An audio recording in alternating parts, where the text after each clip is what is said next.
فاكرين أيام زمان كنا بنمشي ده بيكون طريق طويل. إيه قصة سلمى؟ still running. وتعلمنا نجري. لازم نكون مضغوطين، فده عنديكي شعور بعدم راحة. إحنا بنجري ليه؟ انت ما عندكش وقت تبقى رايق. فجأة كبرنا، اتحملتي مسؤولية. انت لازم تبقى بتدو something علشان تبقى انت كويس. عشان تبقى أنت كويس. تخيلي بتجري عشان تبقي رايق. تلعبي مع الحياة لأن ده الرول. It's not about the results. It's a game. Don't be so serious. مفيش شعور بيجي شيطاني فجأة. أنا هفضح الدنيا. too much.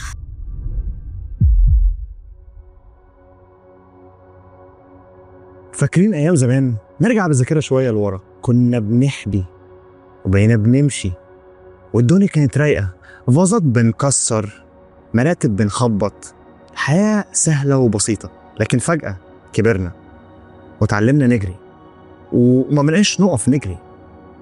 فهسألكوا سؤال، هل انتم مستعدين توقفوا شوية تريحوا وتتفرجوا على الحلقة ولا تفضلوا تجروا؟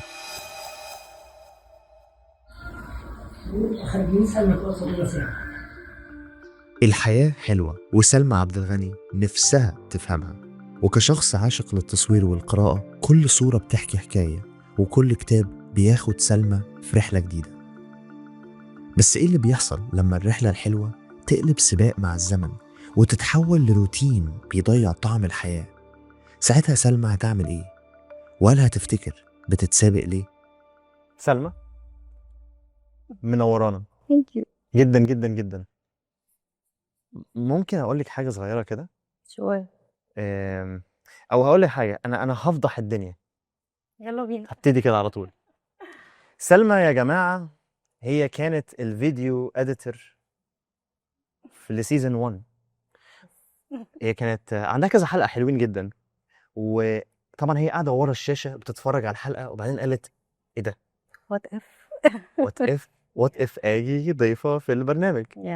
فانا مبسوط قوي ان انت كنتي ورا الكاميرا ودلوقتي بقيتي قدام الكاميرا. انا كمان. سؤال بقى يطرح نفسه، ايه قصه سلمى؟ قصة سلمى سؤال جديد. هو في يعني lots of stories، بس خلينا نبدأ من childhood مثلا. اوكي، نبدأ من الطفولة. أنا كنت عايشة مع جدتي، وكانت الحياة كانت هادية ولذيذة وما فيهاش دوشة خالص. بننزل نلعب، بيجي مثلا على المغرب كده نبدأ نشم شوية هوا، الصبح بيكون في شمس. بنتفرج على مسلسلات ونعيدها ونبقى ستيل مبسوطين. ما كانش فيه الحياة اللي هي بتاعت دلوقتي.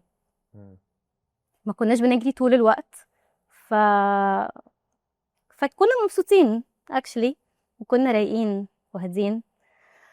بس من هنا بدأت واحدة واحدة يعني اعتمد على نفسي اكتر، وانا رايحه مدرسه وانا بعمل حاجه، انا اللي بكوي هدومي، انا بعمل حاجتي. فبدات اتعلم انت ازاي تبقى independent بشكل صغير واحده واحده. فمن هنا بقى بدات مع الوقت يلا نشيل مسؤوليه، يلا نكبر، يلا ندخل في الحياه اللي احنا فيها دلوقتي يعني. that fast.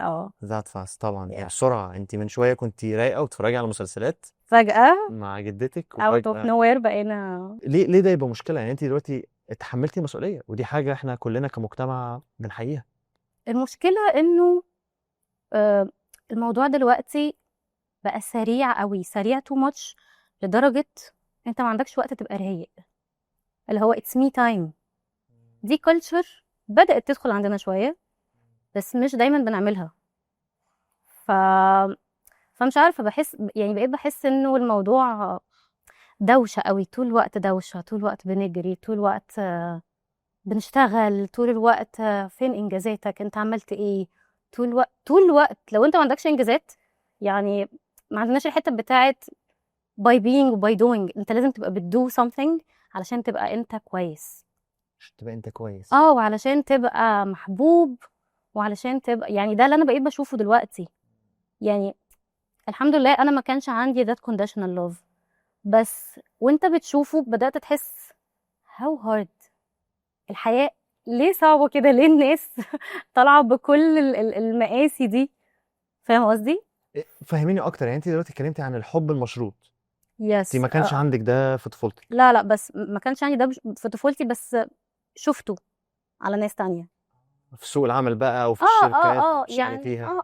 عموما يعني انا بتكلم starting point كانت تقاطعك، شفتي معانا؟ لا. كملي. تبقى انت بقى بتعمل ايه؟ فاهم قصدي؟ لو انت منتج لو ولا لا؟ انا قاعد ما بعملش حاجه، ما تقوم تعمل حاجه. متعودين طول الوقت لازم يكون في حاجه بتحصل. يا جماعه just hold on شويه بس ناخد بوز ونرجع تاني عادي. هو اكشلي ده حصل بعد ما كنت بيرنت اوت قوي. حصل لك اللي هو بيرن اه اوت، اللي هو اه اه الاحتراق اللي هو من كتر ما انت بتشتغل طول الوقت، آه. بتيجي at some point انت مش قادر تتعامل، مش قادر تتكلم مع ناس، مش قادر تكوميونيكيت، متعصب طول الوقت، overwhelmed طول الوقت. فبتحس انه لا انا محتاج افصل، محتاج وقت لنفسي فترة طويلة كده، ايه علشان ارجع ابقى بني ادم طبيعي. الناس ملهاش ذنب خالص في what are you going through يعني. طبعا بس فلما سافرت ورجعت حسيت انه يا جماعة انتوا ليه عاملين كل ده؟ ليه؟ فاهم قصدي؟ احنا بنجري ليه؟ ليه الدوشة دي especially في القاهرة؟ يعني اعتقد اي مدينة ساحلية مش هيبقى فيها كمية الصراعات دي. سمعتي عن سهل حشيش؟ سمعت عن سهل حشيش. رايق قوي. interested in ف فلما رجعت حسيت انه لا احنا محتاجين نبالانس بقى الدنيا شوية. محتاجين يكون الديفولت ان احنا بنهدى، مش دايما بنجري. طب وده التحدي بتاعك؟ يس مش قادرة تعملي ده؟ بحاول. اوكي. شوية بينفع، شوية ما بينفعش، شوية don't have option you have to. فمحتاج ازاي ده يبقى ديفولت، ازاي يمكن تقدر تتقبل ده بشكل اكتر، تبقى راضي اكتر. يعني مش عارفة، ممكن يكون ليه ميكانيزم سو فار على سهل حشيش. مش عارفة. ممكن let's see. ممكن صدفة جميلة جدا ان في حد جاي من سهل حشيش معانا النهارده. أوه. فاحنا عندنا خبيرة في صحة نفسية، سما عيسى، وهي هتوصل معانا النهارده ونقدر نتكلم اكتر عن التحدي بتاعك. ايه رأيك؟ بس يلا بينا. انا استناها من الطيارة بقى. اوكي يلا بينا. وسط زحمة الحياة سهل قوي الواحد ينسى نفسه، وعشان كده استضفنا سما عيسى، متخصصة في علم النفس الإرشادي، بتؤمن إن كل شخص عنده طريقته الخاصة للتوازن، وبخبرتها في فهم الشخصيات والإنيجرام هتساعد سلمى تشوف بنفسها الأمور بشكل مختلف وتلاقي المساحة لنفسها ولفنها. يعني شكرا ان انت جيتي من اخر سهل حشيش لحد هنا. يعني سلمى كان عندها التشالنج وكانت عايزه حد بتان، قصدي عايزه حد بخبره. فانا مبسوط قوي ان انت معانا النهارده. وانا مبسوطة برضه ان انا معاكم. سلمى. سلمى. هاي يا سلمى، ازيك؟ الحمد لله. انا سمعتك شوية بتتكلمي، بس حابة افهم منك اكتر. اوكي ممكن اسألك كام سؤال كده عشان اقدر افهمك بطريقة اوضح؟ شور. ماشي. انت كنتي بتتكلمي ان انت متضايقة علشان البيس اللي هو الدنيا بقت سريعة وكل حاجة بسرعة. ده حاجة بتحسسك بايه؟ بتحسسني physically بصدع actually. اوكي. بحس ان انا overwhelmed قوي، مش قادرة ابقى productive. يعني بحكم شغلي ببقى عايزة ابقى رايقة so far، ما بعرفش اعمل كده. فعلشان اصلا اوصل لده بيحصل بصعوبة جدا، فبحس انه still running علشان اوصل لحاجة، علشان يعني تخيلي بتجري عشان تبقي رايقة، عشان تعرفي تعملي شغلك مثلا. that's it. اوكي. فاللي انا فاهماه منك بالذات كلمة still running دي، انك بتجري، ان انت احساسك الداخلي ان انت كأنك بتجري، فده عنديكي شعور بعدم راحة. محدش يقدر يجري على طول طبعا. يس اوكي بالظبط.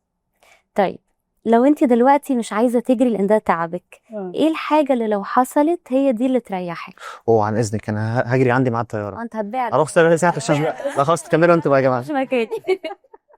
طيب خلاص هاخد مكانك بقى. اوكي استنى، كنا بنقول ايه؟ ايه الحاجة اللي لو حصلت تخليني ابقى احس مركزة معايا. طب كويس. interested in. قولي لي ايه؟ يعني مش عارفة قوي بصراحة، بس maybe لو احنا مش في القاهرة يعني قولي لي كده الحياه عندك في سهل حشيش عامله ازاي؟ عامله رايقه كده ولا زي عندنا؟ I guess مش زي عندنا خالص، مفيش حاجه زي عندنا. طيب هوضح لك حاجه. السؤال اللي انت قلتيه ده حلو قوي، اوكي. لان انت افترضتي حاجه، افترضتي ان ايه، ان الحياه بتبقى اسرع وابطا بتتاثر بالواحد موجود فين. طبعا. فانت عملتي افتراض الواحد في القاهره الحياه سريعه، وانا مم. حياتي في سهل حشيش افترضتي انها رايقه. طيب تفتكري بنسبه قد ايه ده حقيقي؟ 60 70%. طب حلو، مش 100%. لا. طيب انا هحب الفت نظري في حاجه. هو دايما البني ادم بيفتكر ان الظروف المحاوطه هي اكتر حاجه هتغير حاجه هو حاسسها من جوه. اوكي، يعني دايما، يعني هديكي مثال. ممكن حد يبقى عايش مثلا في القاهره ومتضايق من شغله ومديره والناس اللي حواليه، انه يسيب القاهره كلها يروح بلد اصلا بره مصر يقعد فيه، يلاقي نفس المدير ده جاي ونفس الناس اللي هو بيحاول يتجنبهم وصلوا برضو بقوا حواليه، فيحس نفس الأحاسيس. مش حاجة زي دي واردة؟ واردة طبعا. فهو في العلاج النفسي دايما احنا بنحاول ندي الشخص اللي متضايق من أي حاجة هو العصاية اللي يتحكم فيها بنفسه، زي العصاية السحرية. اللي جواكي ليه تأثير أكبر بكتير من العوامل اللي بره. هندردش في ده أكتر، فأنا عايزة أدخل جواكي شوية أكتر. أوكي let's go. ماشي. فأنتي بتسأليني إن الحياة ممكن تبقى عندي في سهل حشيش أهدى والقاهرة إيه سريعة. ماشي. أنا كنت بسألك إيه اللي لو حصل أنتي تبقي سعيدة، إيه اللي أنتي عايزة تحققيه عكس الجري، فده يديكي التارجت اللي أنتي بتحاولي إيه تحسيه، فالمشكلة تروح. اشرحي لي أكتر إحساسك وتصورك ده عامل إزاي. خلينا نعمل comparison كده. أوكي. صغيرة ما بين لو احنا عايشين في القاهرة وما بين لو احنا عايشين في مدينة ساحلية. تمام. الدنيا فيها هادية so far، مفيش بني ادمين كتير يعني، وكل الناس التارجت بتاعها انها تبقى برضه رايقة. تمام. لو انا هنزل من شغلي الصبح عشان يعني من البيت للشغل، ده بيكون هو بعيد شويتين 3، ده بيكون طريق طويل جدا. على ما بوصل بنمر بتراب، شمس، تو ماتش، حر كان فظيع قوي يعني الصيف ده. كلاكسات عربيات لا تتوقف بسبب ومن غير سبب. يعني دي حاجة بسيطة جدا يعتبر من اللي ممكن يكون موجود، بس ده اكزامبل عن لو احنا قاعدين في القاهرة. الناحية التانية لو انا مثلا قاعدة في مكان ساحلي، تمام، انا حد بيحب الطبيعة جدا، بيهدى جدا لما بيشوف زرع، شمس، الحاجات دي، يعني من غير تراب طبعا. يعني الجو سوفر اللي هو المعتدل شوية، مش اللي هو الاكستريم حر، مش الاكستريم ساقعة، اي حاجة اكستريم مش حلوة، يعني خير الامور الوسط. واخدت اللابتوب بتاعي وقعدت في حتة تانية، تمام، وجاست ذس تعامل مع بشر شوية اقل، تعامل مع الظروف الطبيعية اللي بره دي اقل برضو. فلما اجي اشتغل وانا في الفيز التانية هبقى اروق كتير، وهبقى بالي رايق كتير، وهبقى اعرف ابقى productive. يعني هعرف اعمل ستوري تيلينج، هعرف اطلع شغل بشكل حلو، يعني هعرف اعمل كذا حاجه كمان مع بعض. فلما تيجي تشوفي الاوتبوت هتلاقي ده اوتبوت رايق. هنا احنا ممكن نعمل نفس الحاجه very fine، بس على ما اوصل هناخد وقت حبه حلوين لحد ما نوصل للستيت دي، ذهابا وايابا بقى. يعني عموما لو عندي حاجه في البيت عايزه اعملها، لو في حاجه، فطول الوقت في حاجه ورانا حاجه عايزين نعمل حاجه، that's it. وهي برضو الحياه مش هينفع تبقى فاضيه. يعني مهم لو في رياضه بتتعمل، مهم لو في صحاب بتقابليهم، مهم لو في حاجه جديده بتتعلميها. you only have 24/7، يعني 24 hours sorry. فهم 24 ساعه مش اكتر. كلنا عندنا نفس ال 24 ساعه طبعا، بس المانجمنت بتاعها في القاهره انا حاسه انه بقى صعب. انا ما كنتش بحس بده زمان، مش عارفه بقى ده بسبب سوشيال ميديا ولا بسبب ناس حوالينا ولا بسبب احنا شايفينه بشكل مش اصح حاجه. يعني ممكن ينو بيتر، فممكن تقولي لي. طيب اولا ثانك يو ان انتي شيرد معايا الاكزامبل اللي انتي قلتيه، اللي فيه تصور ايه اللي لو حصل انتي تحسي انك مش بتجري وتحسي ان الدنيا هاديه. طيب انتي دلوقتي قلتي لي اكزامبل ايه، حاجه واقعيه. عايزه بقى اسالك الجزء التاني من السؤال، احساسك الداخلي ايه، المشاعر اللي عايزه تحسيها من جوه؟ يعني ايه اللي انتي حاساه وانتي بتجري فده تعبك وعايزه تتخلصي منه، عايزه تبدليه بايه؟ ايه المشاعر؟ يعني اشرحي لي كده الخريطه بتاعتك من جوه، ايه الجول؟ المشاعر تبقي حاسه ايه؟ بحس طبعا بعصبية، تعصب، بيكون في غضب so far في حاجات انت you cannot handle. يعني احنا عارفين ان في حاجات جوه حدود سيطرتنا وفي حاجات لا، فدي حاجات من اللي بره حدود سيطرتنا، فعلشان نتعامل معاها بتكون تقيلة، فبناخد وقت على ما بنهدى. فاهمة قصدي؟ يعني بهدى فاين وعارفة ده، بس من جوه ببقى حاسة انه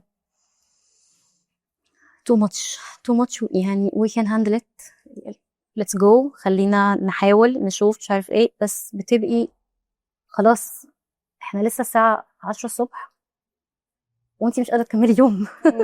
اليوم هنا paused for a little، انه مش قادرة اعمل حاجة تاني. يعني بحاول ابالانس، مثلا انا مش اشتغلش طول الوقت من الاوفيس، بقعد في البيت مثلا يومين، ده شوية مسهل الدنيا. بس برضو وقت قافلة والبيت زحمة، هتحتاجي برضو تروحي لطريق تاني تبقي فيه أروق يعني. عايزين نستبدل العصبية وفكرة إن الحد overwhelming طول الوقت تقريبا، يعني 90%، ودي نسبة كبيرة جدا يعني على الدماغ حتى، ده شيء صعب يعني. بإن الحد يبقى رايق، نعمل كل حاجة ونرتب ونبقى productive وكل حاجة، بس مش لازم نبقى كلنا بنجري. أنا حتى بشوف الناس الصبح يعني بجد كلهم مفيش حد مبسوط وهو رايح شغل. فاهمة قصدي؟ يعني بقعد كده شوية أسرح في وشوشهم، بلاقي إنه يا ترى أنت بتعاني من إيه لدرجة إن وشك فيه that expressions. فاهمة قصدي؟ برضه أنا حد بيتأثر بالناس شوية، يعني على قد ما ممكن أكون شخصية strong، على قد ما أنا حد sensitive جدا. فدول برضه لما بشوف حاجات كده بحس بيجيلي vibes إنه negativity. مع طبعا empathy يعني معاهم بس. طيب خليني اخدك في حتة تانية كده، اشرح لك الاول حاجة، حتة psycho education. احنا اتكلمنا على المشاعر صح؟ ان انتي بتحسي ان انتي بتجري في القاهرة و overwhelmed، وحابة ان انتي تحسي ان انتي رايقة والدنيا هادية ومفيش البيس ده. ولما شرحتي انتي شايفة الدنيا اللي حواليكي عاملة ازاي، بقى طبيعي قوي انك تحسي الاحساس ده. فالحتة اللي انا عايزة اوصلها لك دي علمية بحت، psycho education، ان اي شعور بيجيلك بيبتدي من طريقة تفكيرك. يعني كل حاجة بتبتدي بفكرة، فكرة يعني انتي منظورك للحاجة ازاي، شايفاها ازاي. لو حد شايف حاجة بطريقة معينة هيحس احساس معين، بعديه هيخرج منه تصرف معين. فده معناه ان كل حاجة مربوطة بايه؟ بنظرتك. انتي شايفة الدنيا عاملة ازاي. which glass you wear. exactly. فدلوقتي احنا عندنا ايه؟ مشكلة دايما بتقابل ناس كتير، هنقسمها جزئين. ان دايما في ناس الواقع بتاعهم مش عاجبهم. الواقع يعني انا بصحى على ايه ده مش مريحني، ومش كل الناس عندها اللوكجري، الرفاهية انها تقدر تغير الواقع بتاعها، علشان بيبقى فيه مسؤوليات، في حاجات بره زي ما قلنا سيطرتهم. انا خدت السيطرة دي على جنب، هنرجع نتكلم فيها. اوكي صح. فده بيبقى ايه؟ بيبقى الواقع بتاعهم مش سامح لهم ان هم يقدروا يعملوا التغييرات اللي هم عايزينها. لو يقدروا الواقع بتاعهم يغيروه، طبعا احنا بنشجع ان الواحد يقدر يغير الواقع بتاعه، مع ان احنا نفهم كل الصورة، ايه المميزات والعيوب وهنكسب ايه ونخسر ايه، ونبقى عندنا وعي كامل ده هيعمل ايه فينا وفي حياتنا. فده اول جزء. لو الجزء ده مش موجود، ناس كتيرة بنقول ان هم ستاك، ان ايه الواقع بتاعهم انا مش عارفة اغيره، عندي مسؤوليات، عندي ظروف معينة، بحلم بس على ارض الواقع انا معرفش اغير. نشتغل على ايه بقى هنا؟ على النظرة بتاعتنا. اقولك حاجة غريبة شوية، تضحك شوية بس غريبة. عارفة لما حد يقول لحد فكر بوزيتيف، متفكرش في الحاجة نيجاتيف، او انت بتفكر فيها نيجاتيف، الاتنين غلط. واو، ليه بقى؟ شوفها بشكل موضوعي يعني. هقولك، كل حاجة، أي حاجة في الدنيا تيجي في بالك تشوفيها تفكري فيها، فيها الاتنين مع بعض في نفس الوقت. ودي عملية صعبة قوي على المخ إن يعملها، اسمها دايكوتومي، إن أنا أشوف النيجاتيف والبوزيتيف في نفس اللحظة مع بعض في حاجة واحدة. فبالغريزة والطبيعة بتاعة الدنيا كل حاجة فيها الاتنين، فيها بوزيتيف ونيجاتيف مع بعض. مفيش حاجة بالمطلق بوزيتيف ولا حاجة في المطلق نيجاتيف. هي كده الدنيا ازدواجية، كل حاجة موجودة مع عكسها في نفس اللحظة. فهنا بتدخل لعبة ايه؟ البرسبشن، اللي هي ايه؟ النظرة اللي انا، الزاوية اللي انا هبص منها. اوكي. فانا كل حاجة ايه؟ فيها بوزيتيف وفيها نيجاتيف. مش صح ان انا اقول لا الموضوع ده بوزيتيف قوي مفيش نيجاتيف، ما هو موجود. يبقى انا كده ايه؟ بضحك على نفسي، فعمره قصير، فالواحد ايه؟ بيريلابس تاني. عشان كده دي ايه؟ طريقة مش ناجحة قوي. وتاني طريقة ان انا ابص على النيجاتيف بس، ما هو برضه ما قلنا مفيش في المطلق. فاحنا هنعمل ايه؟ هنتفق مع نفسنا ان كل حاجة فيها الاتنين، بس انا عشان اساعد نفسي هبص على ايه؟ على الزاوية الايجابية بس. ليه بعمل كده؟ احنا لو بصينا على الزاوية النيجاتيف السلبية، ده بيحسس الانسان ان هو powerless weak. الانسان لما بيحس ان هو powerless، ما عندوش قوة ان هو يعمل اللي هو عايزه، بيضعف ويفقد الامل وما يقدرش ارادته تشتغل ويعمل حاجة. شائم طبعا. بالظبط. لكن انا لو هبص على الناحية الايه؟ البوزيتيف الايجابية، اللي هي الاتنين موجودين مع بعض. احنا بنلعب لعبة منتل تريك، انت بتلعبي مع مخك وبتلعبي مع الحياة، لان ده الرول. فانا هعترف ان ده الرول، بس انا هلعب بقى ايه؟ بالرولز بتاعت الجيم. so you mastered. هتبصي على ايه؟ على البوزيتيف. مش هيجيلي جيم اوفر تاني؟ لا. على فكرة انت بتتحكمي في حاجات كتيرة، هندردش مع بعض فيها. فلما تبصي على البوزيتيف ايه اللي بيحصل؟ هو في بحس ان انا باورلس، ما عنديش باور. لو بصيت في الناحية الايجابية بحس ان انا empowered، ان انا empowered، ان انا in control، شايفة حاجة بوزيتيف، فاقدر ان انا ارادتي تشتغل، فاقدر ان انا احس ان انا ايه؟ ايجابية من جوه، لان انا شايفة ايه؟ الناحية دي. فاهمة قصدك. يبقى احنا اذا ايه؟ ما قدرناش نغير الواقع، نغير نظرتنا. والperception is everything. قبل اي حد بيقول اي حاجة، افكاره. شايف الموضوع ازاي؟ ما اي حد هيشوفه كده هيحس كده. وقلنا ايه اول حاجة؟ ايه؟ فكرة. ده استقروا عليها الفيزيولوجي والبيولوجي وكله. اول حاجة تصرف. يس. اول ما يجيلك اي شعور، مفيش شعور بيجي شيطاني فجأة، لازم تقعدي مع نفسك. كنت بفكر في ايه الفكرة. مثلا حد عنده جوب انترفيو، قبليها بيفكر انا خايف قوي ما يقبلونيش، انا خايف الانترفيو ده ما يمشيش كويس، انا خايف ان انا ده هيجيب لي استقرار مادي، لو راح مني هعمل ايه. لو هو قلقان كده افكار، هيحس ايه؟ هيحس احاسيس وحشه، يبقى خايف، هيروح يعمل ايه في الانترفيو؟ فيل. طيب لو نفس الشخص جاله الانترفيو قال انا مبسوط جدا ان جات لي opportunity، دي فرصه حلوه جدا ان انا ممكن الاقي شغل جديد، يبقى عندي استقرار مادي واعمل الحاجات اللي انا نفسي فيها واحس ان انا productive بشتغل، دي فرصه حلوه قوي اذا قبلوني. هيبقى احساسه ايه لو افكاره كده، نظرته للموضوع؟ انت نظرتك للحياه السريعه دي معناها ايه؟ ايه المعنى؟ يعني دي equals ايه؟ حاسه مش فاهمه السؤال. حاسه ممكن نقول بشكل اديكي مثال ماشي. لو انا دلوقتي حاسه ان الناس مثلا اللي بتجري وبتعمل حاجات بسرعه دي ناس مش سعيده في حياتها، دي ناس مثلا خايفين، الحياه مش مفروض تتعاش كده. انا عندي فكره تانية الحياه مفروض تتعاش ازاي.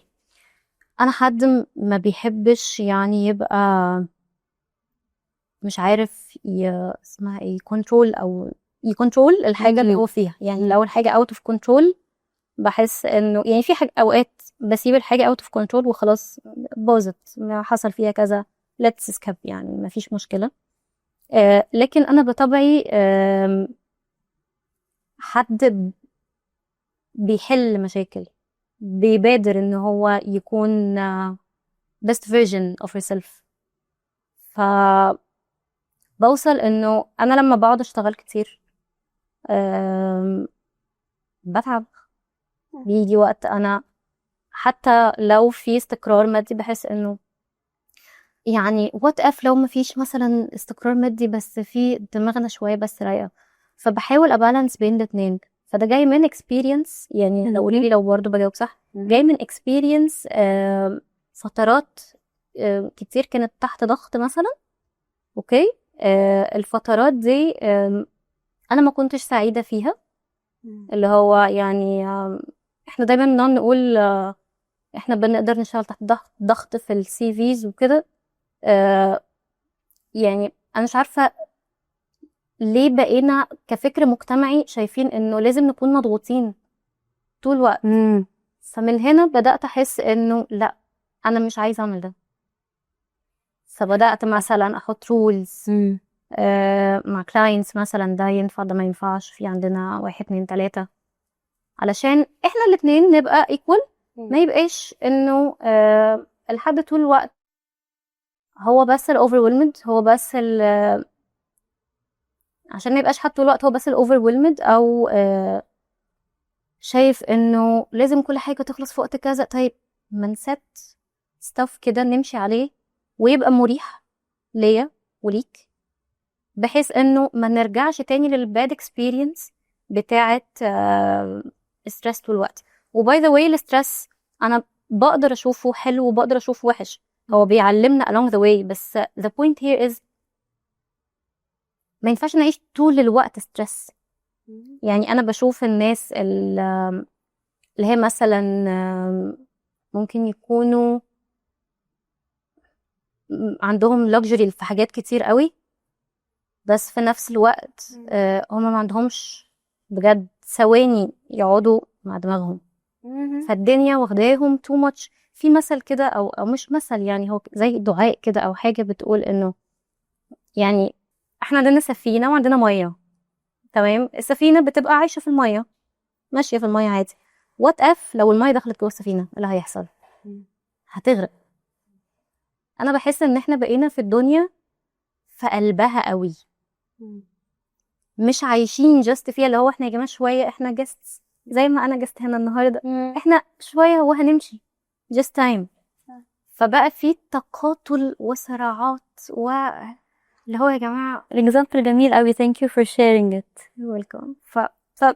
يعني that's actually what I feel في حاجه شبه كده، وده مش عاجبني. وبما اني مش حد بيقول اوكي على اي حاجه، انا مش حد بيوافق على اي حاجه. كل الناس بحس انها بيفكروا شبه بعض في حاجات، اللي هو you should or you have to انك تشتغل كذا او تعمل كذا او علشان تبقى شبه كذا او بحس ده ماتش ستريس عليا، وانه لا، احنا في هنا boundaries لازم نحطها. فboundaries لازم نحطها اللي قدامنا مش متعود على ده، فبيبدأ انه ايه يبريك الباوندريز دي. بالظبط. فده خلى الناس بتبصله بطريقه اكبر من حجمه، ان انا دلوقتي ايه، في بريز، في نظره اجتماعيه، فيها نظره فيها علو، ان الشخص مشغول قوي بيعمل حاجات كتير ده.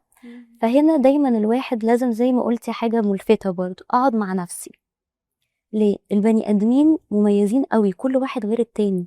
يعني الطب النفسي في حاجه فيه لازم الناس تبقى واعيه ليها. ما ينفعش اقول اي راجل بيعمل كذا كذا، اي بنت بتعمل كذا كذا، اللي مش عارف ايه خالص. كل واحد بيمر بتجربه، بيمر بحاجه مميزه قوي عليه. فالواحد زي ما قلتي لازم يقعد مع نفسه، يعرف ايه، يعرف هو اصلا حابب ايه وعايز ايه مش عايز ايه. كلمه بنقول عليها alignment.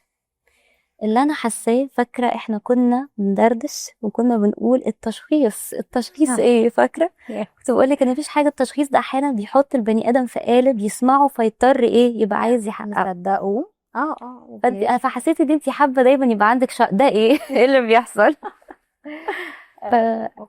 فاللي بيحصل فيه حاجه اسمها out of alignment. ايا كان الاسباب، بس هو ده اللي انت حاساه بتمري بيه. هشرحها لك يعني ايه out of alignment. يعني حاجه كلها ماشيه مع بعض على نفس الخط. مفروض كل حد فيه في قلبه او جوه رغبته حاجه، صح؟ المفروض ان افكاره واحساسه وكلامه وتصرفاته كلهم يبقى واحد ماتش للحاجه دي. لما بيبقى عكسها بيبقى out of alignment، فبيبقى احساس stressful وعدم راحه غريب. وده من الحاجات اللي بتوصل الناس للاكتئاب. انا out of alignment. فلازم الواحد دايما في كل لحظه am I aligned، يعني اللي انا بقوله او بفكر فيه او اللي بتصرفه ماشي مع اللي جوايا، اللي في نيتي، اللي في قلبي، اللي انا عايزه. فكل ما الواحد يبقى in moment of alignment بيحس ان هو comfortable. انتي aligned مع اللي جواكي. يعني مثلا واحده مثلا يجيلي مثلا كلاينتس معجبه بحد، هو اللي في قلبها انها معجبه بيه، تقعد تفكر تقول لا لا لا على فكره مش قوي كده، مش مشدوده له خالص. تقعد مع اصحابها تقول على فكره لا لا مش التايب بتاعي، انا ما بحبش خالص اصلا الشخصيات دي. فهي جواها حب اوت اوف الاينمنت جدا، يجي يسلم او يقول هاي تعمل له كده completely out of alignment، لان الهارد ديزاير او اللي هي حاساه بتفكر غيره، بتقول غيره، بتتصرف غيره. فحتى مثال بسيط زي ده يخلي الواحد ايه، مش متصل بنفسه. انتي مش على اتصال بالواقع بتاعك ومشاعرك، لان اللي جواكي دي البوصلة بتاعتك بتوديكي مع الحاجة اللي فيها راحتك. فالالاينمنت ان انا ايه، امشي معاها. يعني المثال بتاع البنت دي لو ابتدت هي حاسة حاجة وابتدت تفكر والله انا يعني عندي فضول اعرف الشخص ده اكتر، انا مشدودة لشخصيته وطريقة كلامه، تبقى تفكيرها ماشي مع احساسها. تقول لواحدة صاحبتها او اصحابها انا حاسة ان هو يعني انسان ممكن يبقى ظريف، يعني ده اللي انا نظرتي ليه، حاسة ان هو مريح، صح؟ يجي يسلم عليها كون honest لا يعني بالظبط. يعني to be honest honest. حاجة الناس مش honest مع نفسها لسبب انتي قلتيه من الاسباب الكتيرة. ان ايه، بيبقى في conditions اجتماعية، في حاجة اسمها في الكولكتيف كونشسنس بتاعنا، في الوعي الاجتماعي collectiveness، الناس متفقين على حاجات مع بعض بس هما مش قايلينها. ايوه بديهيات او بتبقى اسمها انت عايزة دايما المجتمع والناس اللي حواليكي تتقبلك. فحتة ان انا بقى بشتغل كتير وهاري نفسي شغل وبتاع، احنا عندنا تصور ان ده اللي ناس متقبلينه اجتماعيا. فحتة الالاينمنت كتير بتبوظ لان الواحد بيفقد صوت نفسه قصاد صوت ايه اللي المجتمع حابب يشوفني فيه، او ايه اللي انا اذا ظهرت بيه هبقى محبوب اكتر، متقبليني اكتر، شايفيني بنظرة كويسة. فالكيس بتاعتك ايه يا سلمى، انت you're out of alignment، جواكي حاجة بس اللي حواليكي بتاع مش aligned. دي بالنسبة لي من كلامك أول حاجة شفتها واضحة. تاني حاجة حتة الكنترول، يعني احنا ممكن نرجع في التسجيل، دي قلتي كلمة كنترول كم مرة؟ لما الكلاينت يقول حاجة أكتر من مرتين في السيشن there's something here. كنترول كنترول كنترول.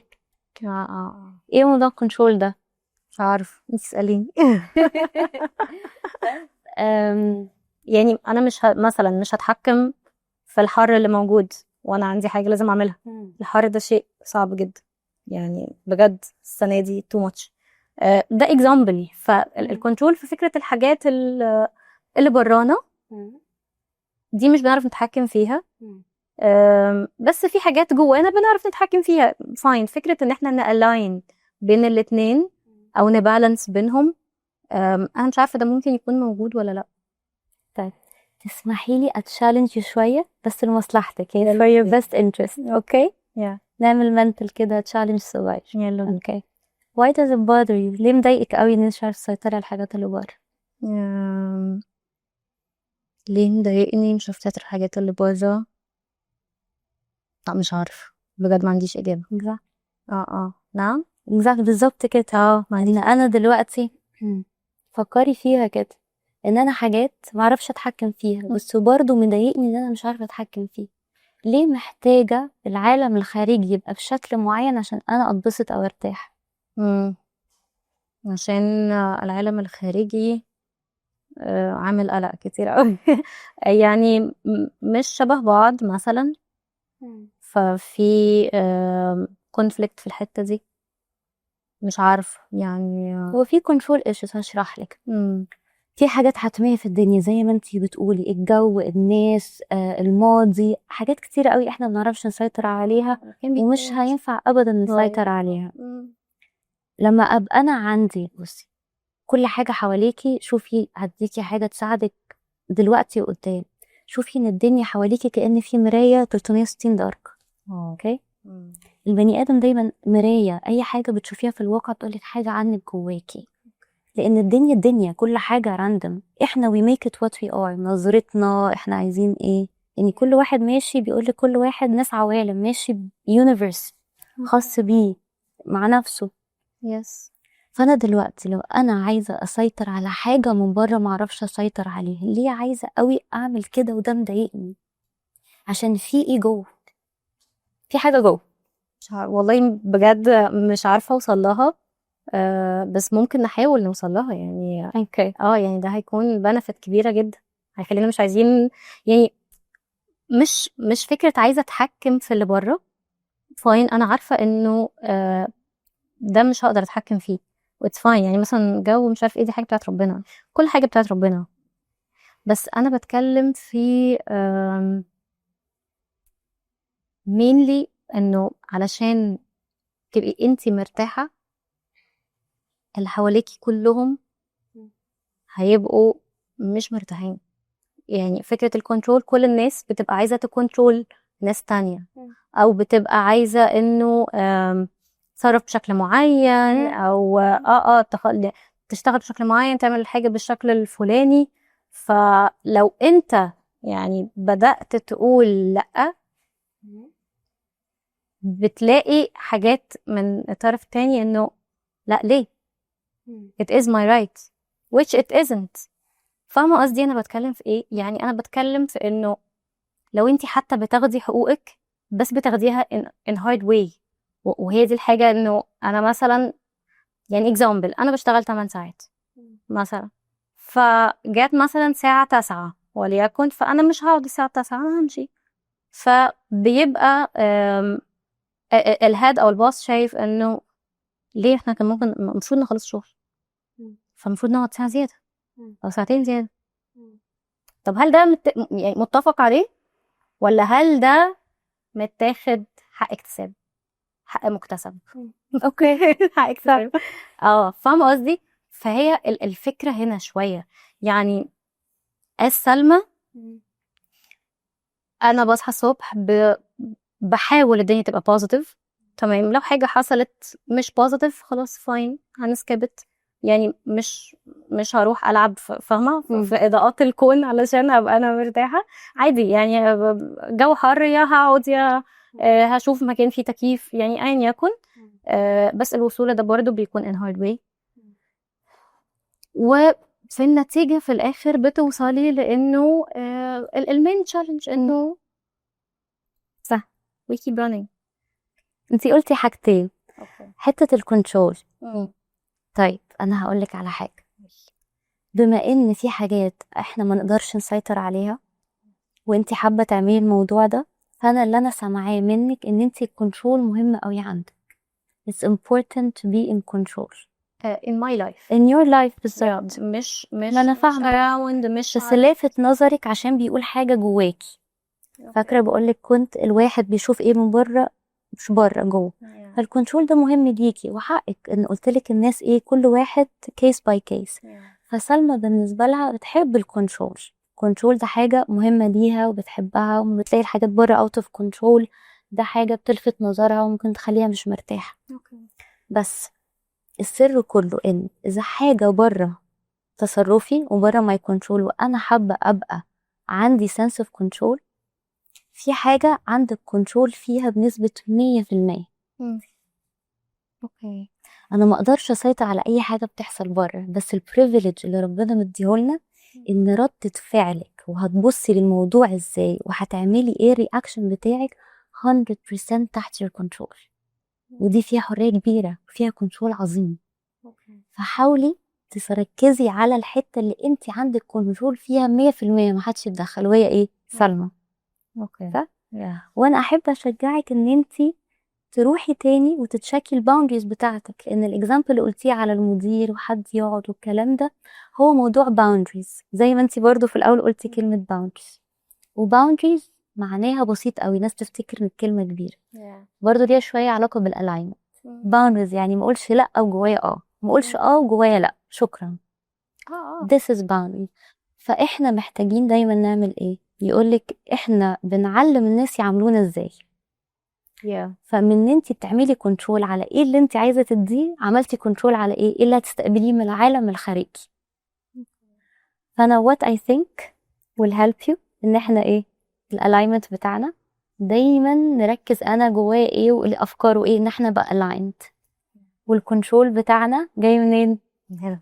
ايوه كده 100%. عايزاكي تسيطري في الكنترول. بره it is what it is، ما it's out of my control، بس انا عندي 100% في ايه؟ هنا. دي هتساعدك انك تهدي وما تحسيش انك متضايقه قوي. واخر حاجه عندنا ايه؟ boundaries. نقولش احنا عايزين نقول لا، نقول واحنا ايه جوانا اللي احنا حاسينه، فهنبقى ايه نرجع تاني الدايره، نبقى aligned. وسلمى كمان ساعدتني قوي لانها بتحكي اللي جواها وشيز اوبن. هي كمان لعبت دور ان الحوار يبقى حلو. بصراحه انا خدت بالي ان انتوا كان بينكم كده في انرجي كده، في دايناميك لذيذ قوي، ان حسيتك برضو مديه مساحه كبيره وعايزه تفهمي. اوكي قولي لي اكتر يا سلمى، قولي لي اكتر يا سلمى، طب احنا ايه اللي بيحصل؟ انا كان حوار جميل قوي، حسيت انه حوار برضو يعني كانت سلمى هي اللي عندها كنترول. ده ايه الموضوع ده؟ هو الفكره ان سلمى حد اول مره انا اشوفه، فانا محتاجه اخد داتا منها. انا ما اقدرش ابص لها واعمل افتراضات. كل ما هي تتكلم كل ما ساعدتني ان انا اساعدها اكتر. هي بتديني داتا ومعلومات، فعشان كده مهم قوي نسيب لها مساحه تتكلم وتحس انها she's heard and seen، لان دي حاجه برضو بتريح اللي بتتكلم معاه. يعني بتديها المساحه انها تساعدك، تساعديها تساعد نفسها. اللي هو كل ده عشان تهلب herself. صح. It's so beautiful. سلمى، ايه الطياره السريعه دي؟ هي طياره سريعه جدا. هو انا كنت راكب ورا واحد على فيسبا وما وصلناش. اوه ماي جاد. لفيت ورجعت بقى. مفيش احلى من القاهره وحر القاهره طبعا. والجمال المنور ده. وعلى فكره انا مهتم قوي اعرف انت ايه الحاجات اللي انت حسيتي ان انت اتعلمتيها في الحلقه النهارده وفي الحوار. اوكي. اتعلمت اول حاجه انه مهم طبعا الدنيا تبقى alignment من جوه ومن بره. besides انه نسيب كل حاجه زي ما هي خلاص، طالما يعني ممكن نحاول نعمل ده شويه زياده. يعني انا ده بعمله اللي هو فاين، مش بتاعتنا خلاص، مش مشكله. بس ممكن البرسنتج نفسها محتاجه تزيد. اوكي، يعني نسبه المواقف اللي انت تسيبيها زي ما هي وما تحاوليش. هنسيبها زي ما هي و just let it be. يعني علشان هنقعد نشد هنا ونشد هنا ونشد، فاحنا الاثنين هنبقى او actually انا وانا هيبقى في too much overwhelming يعني. حلو جدا بس جدا. ده دي اكتر حاجه بصراحه دي حاجه كبيره ان الواحد يقول لا هشيل ايدي، مش حتتي خلاص، انا هعرف انا هكنترول ايه ومش هكنترول ايه. هجيف اب يعني، هجيف اب on this stuff يعني على الحته دي. على حاجه معينه. يا مش هجيف اب. لا انا مش الشخص اللي يجيب اب. مش الشخص اللي بيفقد الامل. لا. اوكي، هي يعني بنجيف ات تراي مره 2 3 ما نفعتش خلاص. حلو. مايت بي مش بتاعتنا. صح. ما هو مكتوب لنا مثلا not our destiny. ففي حاجات المعافرة فيها بحس انها غلط. اوكي. طب انا شويه يعني دلوقتي متحمس اعرف زي ايه، لو تديني مثلا. يعني مثلا لو انا interested in حاجة، عايزة اتعرف مثلا على البنت دي، انا شايفة احنا ممكن نبقى صحاب. هي دايما سخيفة، لا مش هينفع. رخمة قوي. لا رخمة انا مش طايقها. فاللي هو مش هروح احاول تاني خلاص. مش ليه. نفس الكلام لو انا لا لو عايزه حاجه تو ماتش قوي وبحاول فيها قوي، الحاجه دي دايما ما بتجيش. فاتليست احنا عملنا اللي علينا. دي الحاجه اللي بتبقى مريحانا في الوقت ده. خلاص احنا سعينا وحاولنا، بس في نفس الوقت هي ما جاتش. فاحنا احنا عملنا اوريدي، مش ما عملناش. فبلاش نستنى دايما الريزلتس، عشان it's not about the results. مش دايما هي النتيجه اللي بتحدد. it's about the effort you did. احنا عملنا. صح. مش اللي هو احنا قاعدين ما بنعملش، لا احنا عملنا بس هي ما جاتش. مش هروح اجيبها يعني غصب عن اي حد، مش هتيجي. لا انتي بصراحه طلعتي بوجهه نظر قويه جدا. lots of stuff فعلا. حاجات جميله جدا، وانا مبسوط ان انتي برضه شاركتيني ايه الحاجات اللي اخدتيها معاكي من الحوار. طب انا هسألك سؤال تاني بقى، والسؤال ده هيتقدم للناس اللي بتتفرج عليكي وهم في نفس التحدي بتاعك. تقول لهم ايه؟ اقول لهم كود كده كان حد بيقولها لي. اوكي. life is just a game. اوكي. don't be so serious. it's a game. yeah. thank you for sharing. Thank you for sharing. وانا مبسوط قوي ان انت كنت معانا ضيفه في تمام. الحلقه الجميله دي. انا كمان. وعايز يعني قبل ما اسيبك اسالك سؤال اخير، اوكي. هو ورا ظهري بصراحه. اوه ماي جاد. عايز سلمى تتكلم مع سلمى اوكي. وتوعدها بحاجه واحده هتعملها مختلفه بعد ما تسيب الكرسي ده النهارده. هديكي ورقه وقلم امم تكتبي فيه. اتفضلي. اوكي. one promise، وعد لنفسك، ومش لازم نشوفه، ممكن يبقى برايفت جدا. سلمى بعد كده هتوعد ايه هيحصل؟ لا، سلمى هتوعد سلمى ايه تعمله مختلف بعد الحلقه النهارده. ماشي. يلا اتفضلي، انا مش هبص. اوكي.